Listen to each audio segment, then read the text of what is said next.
Ladies and gentlemen, this is Joe's Classic Video Games back with another cool pinball repair video for you this evening. We've been working on this Gottlieb amazing Spiderman pinball machine. And we did one video already where we fixed it all up. Luckily, somebody had already went through it pretty much, so it's got pretty much all new boards in it with the exception of the soundboard. And the thing kind of limped along at the end of the last video, but now we need to get it a little nicer. So that's what this video entails, right? So it's up in attract mode right now. We haven't done anything to the playfield yet. And like I said, in the back box, the boards are new with the exception of the soundboard. The displays work, but we've got this one down here that the top line is off of. So I'm going to pull that out and see if that's just a dirty connection or something. I think it may be. But it's awful funny, it's in the 4th position. That's where you hide your bad display. So it could be that one never did work right, so they put it in the 4th position.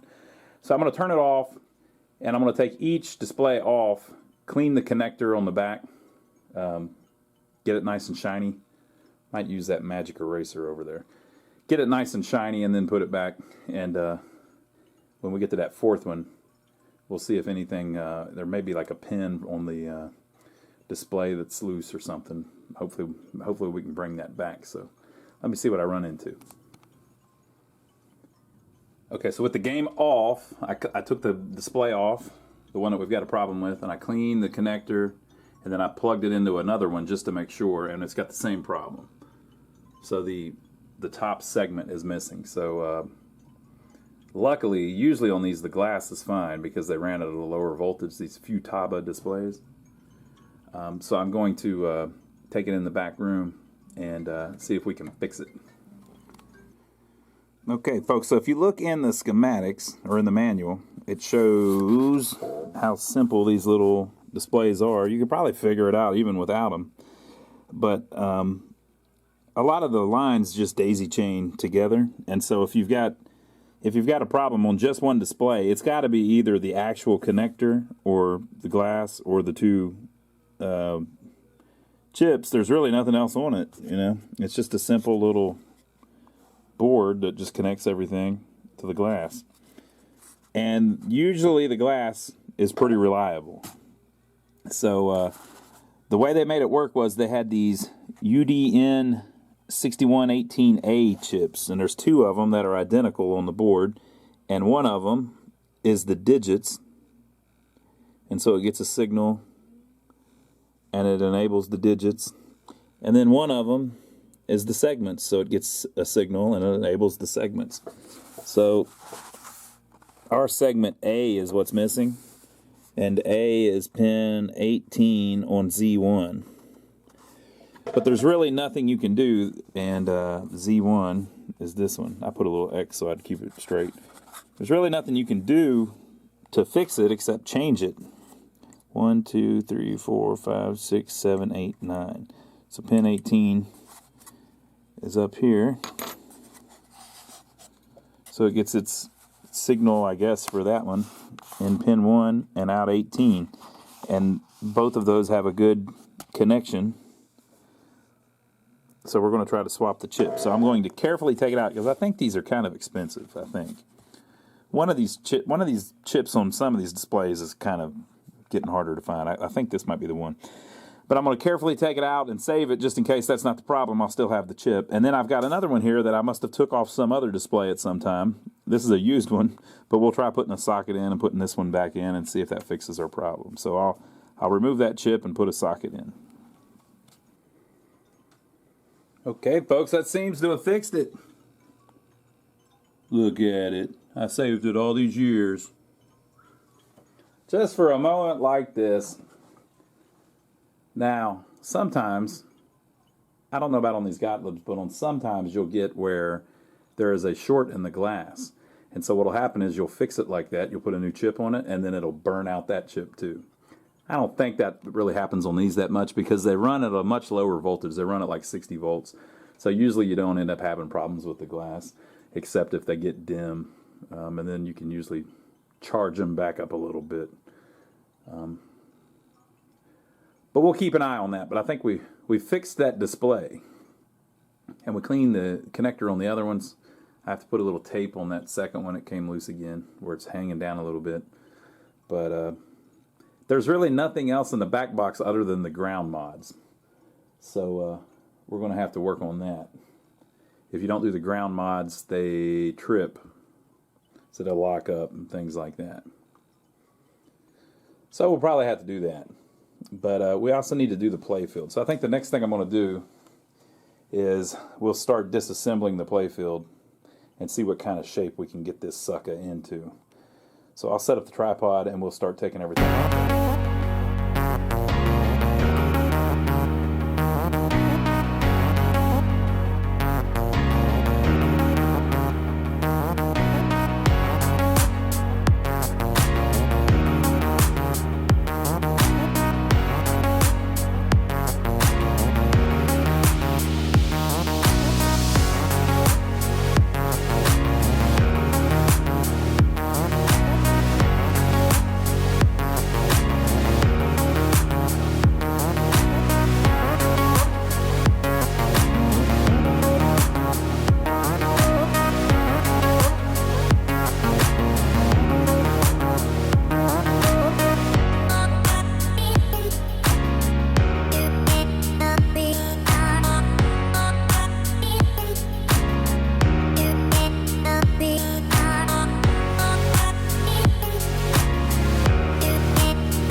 Alright folks, we got it all taken apart. There are only 5 general illumination light bulbs that made it all this time. So they haven't changed those in a long time. So the playfield's in pretty good shape. There is a little bit of wear that we're going to try to touch up. Look at the art there. Great. So there are 3 eject saucers up here that all have put wear on the playfield. So we have those 3 spots that we need to touch up a little bit. For whatever reason, right here in the middle, there is some wear on Spidey's foot. So that's 4.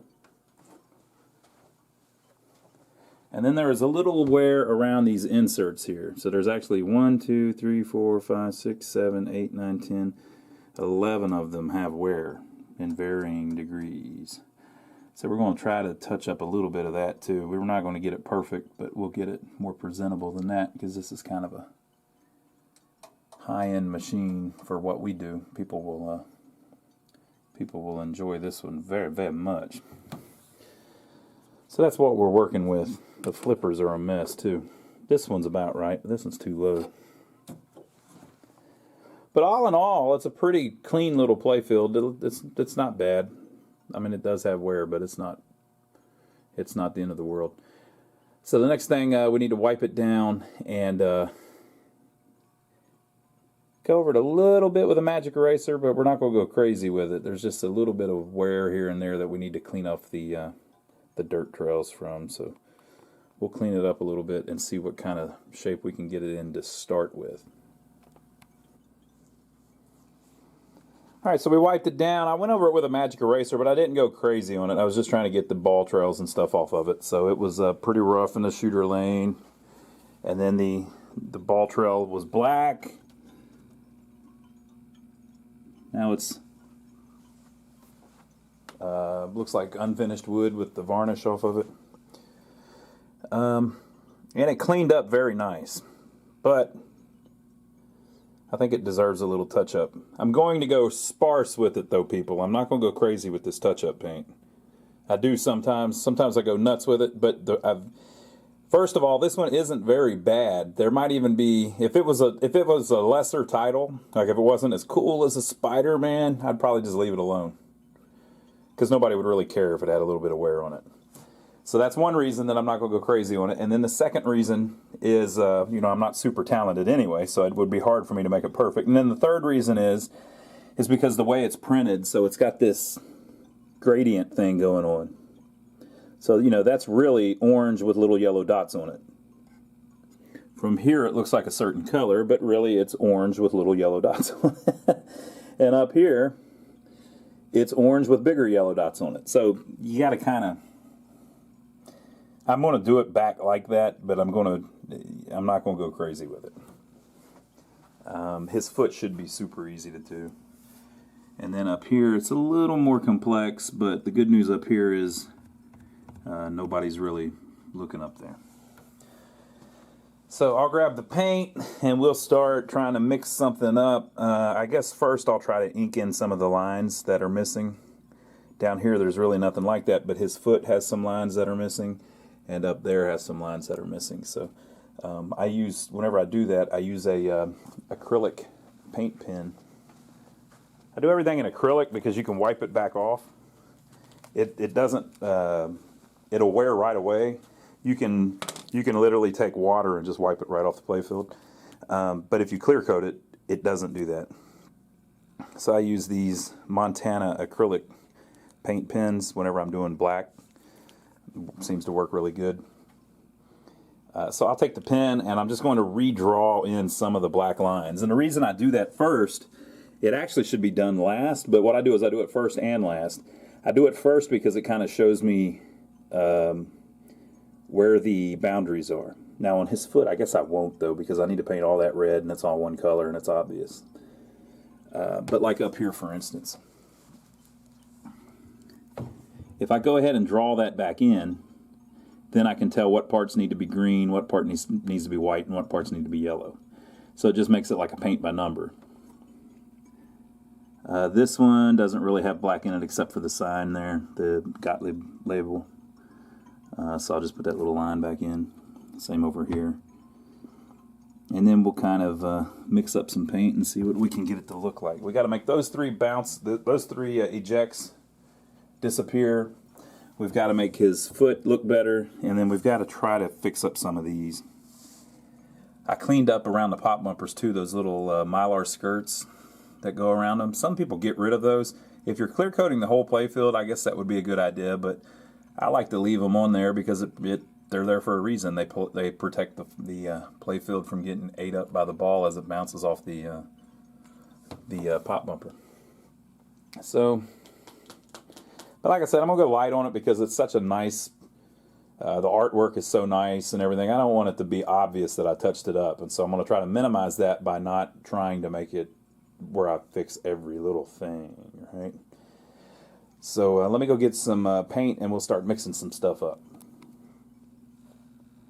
So when I paint these, I've got all these little acrylic paints.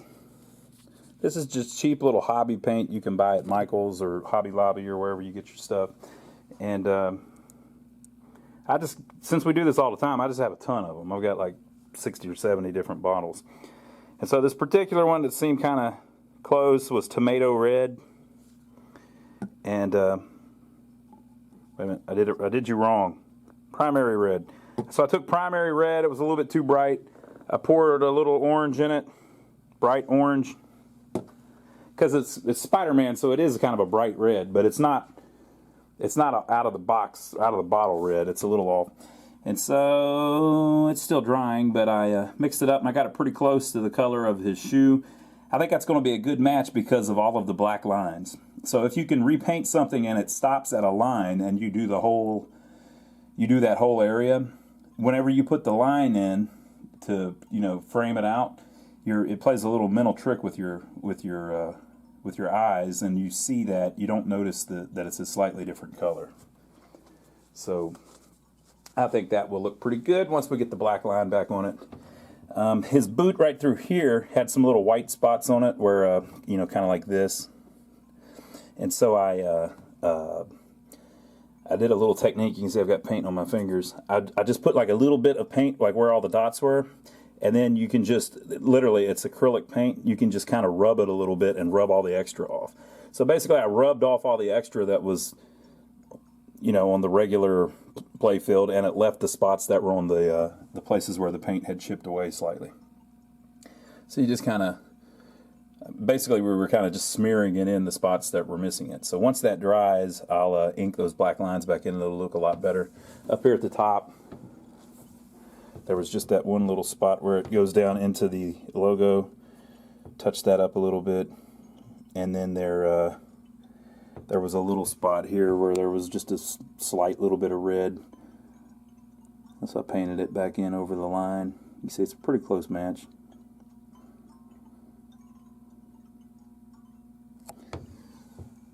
So we're just carefully working it through. I kind of inked in,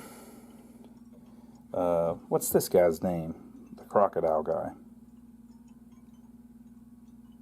I don't remember his name. I'm going to have to look him up. Does it say anything about him on the instructions?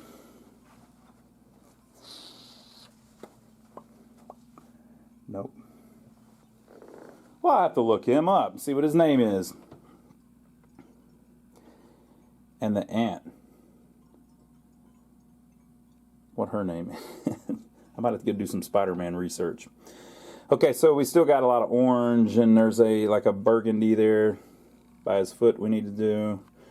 Lots of orange, and then the little yellow dots, and then up at the top, burgundy, and the same yellow, and green. Oh, another thing, if you're doing several areas like we're doing, you need to look when you're doing it to see if that same color is anywhere else. So like the red, you know, obviously it's on his boot, but it was also up there at the top. And on these, it's usually going to be the same color. So if you get a good match somewhere, it'll be a good match where they used red on the rest of it because it's all silk screen. It's like the red is this red in Mary Jane's hair too. It's the same color. Of course. All right, so that's red. Let's see what else we can get into. All right, folks, there are certain colors that your eye can't discern differences in as easily. So sometimes you get lucky and a certain color will like match just about anything even near it because your eye can't really. So orange is like that. Orange, there's only about 4 oranges you can even tell the difference in. That's just how our eyes work. So this damn razzleberry, this is like, so I'm like kind of, you know, what's the best word for it? I'm a dude, you know what I mean? I'm a dude. So I don't really like saying razzleberry. The dudes know what I'm talking about. None of the women know what I'm talking about, but I don't really like saying razzleberry. Hey, Ron, what color did you paint that? Razzleberry? Like, I just don't like doing it. I don't like saying it, right? But that's the color that I used. It's razzleberry, people. It's like going to IHOP and you order the Rudy Tooty Fresh and Fruity. I've had times before where I just point at it. I want to get that. Right? But this damn razzleberry, I got to think of a more manly word for it. RB Baby. This RB Baby fits like every freaking machine you do. So it's a perfect match right out of the thing for that little spot there that I made disappear. And what happened to the wear hole up here? Where was I painting? Oh, it's that part right there where you can tell because the black's a little different. It's a perfect freaking match right out of the the bottle. So look for RB Baby in a store near you. Canyon Orange. Boy, that's a great sounding name, isn't it? So I took a little Canyon Orange and I put just a drop of brown in it. Let's see what they called the brown.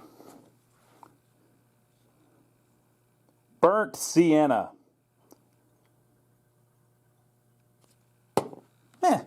A little bit of burnt sienna. Mix them together.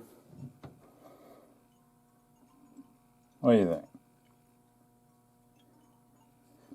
So your eyes are already playing tricks on you, but if you look real close,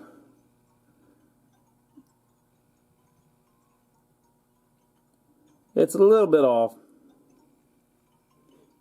All right. So once I add a little bit of the yellow stipples back over it, if I can get those small enough, you won't even hardly be able to see it. From up here, so this is playing position. I'll assume you're shorter. Really,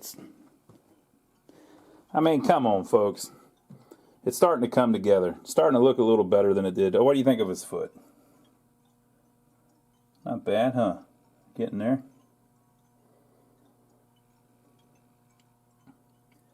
And the one kick-out wear place is gone. You can't tell. The other two I'm working on. That one I put a little bit of orange on, but we're going to go back with some yellow. Maybe a little bit of yellow and a little bit of the blue and the green. So I need yellow, blue, and green. And a little more ink. And I may need just a smidgen of white. Just a smidgen, though. So yellow, green, blue. It's just a smidgen of white, and we'll have it pretty good.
Okay, folks, so we got it all back together. Of course, we waxed it before we put all that stuff on.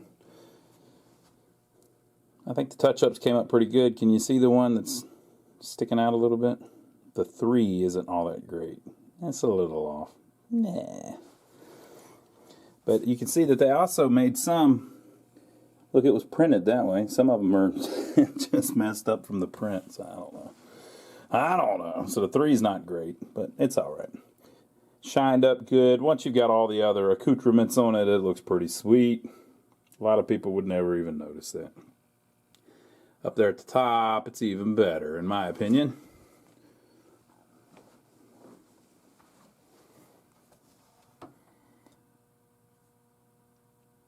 So if you know where you're looking, you can tell where the stuff's been repainted. The middle one's the worst, but the left one and the right one look pretty good. In my opinion. Oh, and remember we did his shoe too, his boot. Boot looks pretty good. But it's definitely getting there. What do you think about it possibly getting there? So there's still a few minor things we have to do. I replaced all of the blink bulbs in the back glass. That was just completely out of control. Whoever did that.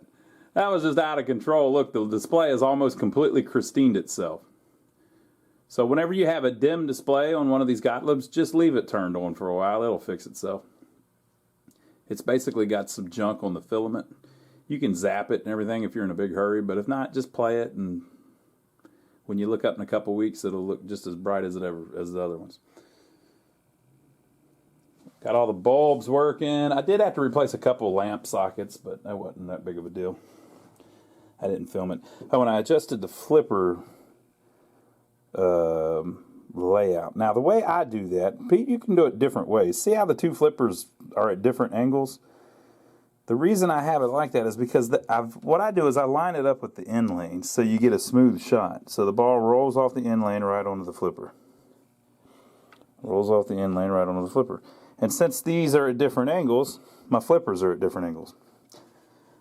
So it's, you know, this is not a shooter's machine. You know, this is not like one where the flow is going to kill you. So that's just how they designed it. Some people that might drive crazy, but the reason it's like that is because they're not mounted the same. You know, like this one's mounted higher than this one. It's just how it is, people. I wonder if I can prove that. Or maybe I'm wrong. Maybe I should prove whether or not I'm wrong. They might be mounted the same. Let me see if I got anything I can measure with. I don't really have a way to do it.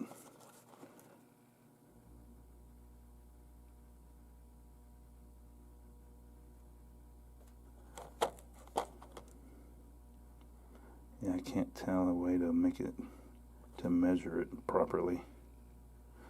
Whatever, I've got them at different angles, but it's because I've got the end lane. The end lanes are at different angles, so. I don't see how anybody can complain about it. I'm trying to nip this in the bud before it happens. I don't see how anybody can complain about it when there's seriously two flippers on this side and one on this side. They're not really they're not really lined up. So that's that. Somebody can adjust it if it really bothers them.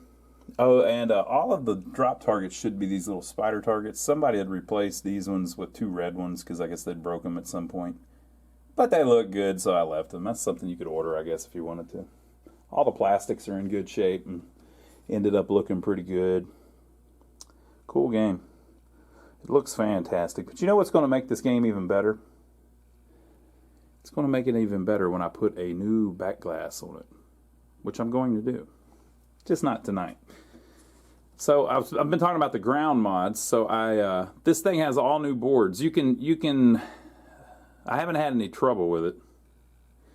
I thought it had turned itself off earlier, but I had been screwing around with some stuff. I haven't got it to actually crash while I'm playing it or anything yet. So it seems like it's doing pretty good. But most of these have ground problems. So basically the boards don't get a nice thick ground signal, and so the different boards have a different level that their ground is at because of resistance, And so that makes the voltage be a slightly different voltage on each board, and it makes stuff crash and lock on and stuff burn up and all that. So you have to work on the grounds a little bit.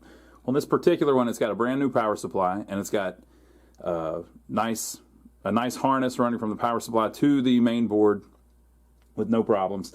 I doubled up the wires on the ground and the 5 going from the main board to the driver board, no problems. Some people put grounds on like the soundboard and the pop bumper boards and all that, and it's true they all do have a kind of flaky ground, but I'm also a firm believer in if it ain't broke, don't fix it. So I did double up the ground and the 5 going from the driver to the CPU. And if you want to know more about those ground mods that you should do on yours, just read the comments below. So I think that's about it for this one tonight. But I'm going to, I got a couple other things I got to do. I got to play it. I got to get the leg levelers on it. I like to do that a little bit with it. I've got to get the glass on it. I've got to put locks in it. And I've got to put that back glass in it. So I'm trying to think if there's anything else that I need to adjust. Oh, I adjusted a couple little things. One of these was sticking up higher than the other two, and I noticed that it was because somebody had changed the spring on it. Replaced that. What else was... I put new flipper sleeves on the flippers, but they're nice and strong, so...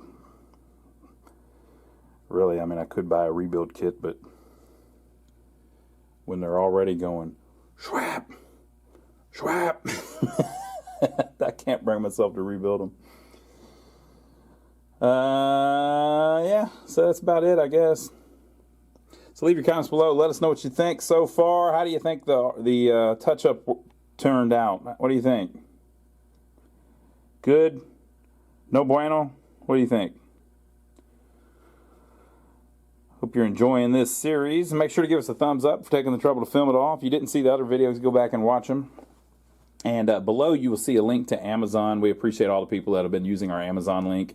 If you haven't done that yet, if you're going to buy anything on Amazon, if you click our link right before you go buy it, under your account or however, you don't have to sign up for anything or anything. You just literally click the link. It basically tells Amazon that we sent you there. And so Amazon pays us a royalty for that.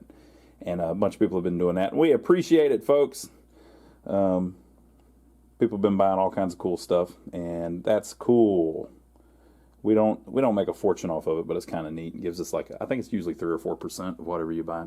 So we appreciate everybody that's been doing that. And also, we appreciate everybody that's been watching and subscribing to My Brother Donnie, which is my brother channel. So my brother Donnie has a channel where he's working on, he roped me into working on an old dilapidated mobile home. So we've been on there working on that for a while now. And now we're moving on to where we're working on a 100-year-old, I'll just say 100-year-old building we're fixing up. He does a lot of small engine repair and stuff like that. He usually puts up a video about every day. He's a maniac. Right? So he's always filming crazy stuff. He's working on a 1988 C30, C35 pickup truck right now with a big old 454 in it, and he's hell on wheels with that thing right now. So he's always got interesting things in there. He's one of the most driven people I've ever met in my life, my brother, Donnie. He's always got something going on. So he's always working on something. He does 3 or 4 things a day, and I struggle to do 1 a day. So like this, getting this Playfield back together today, he would have done 4 times this much work already today. That's just the type of person that he is. So he's been filming a lot of that and putting it on YouTube. Channel name's My Brother Donnie. There's a link down below. I'm on there a lot with him too, so we'll see you over there. So make sure to give us a thumbs up for filming it for you. Leave your comments below on what you think so far. And we will see you on the next video.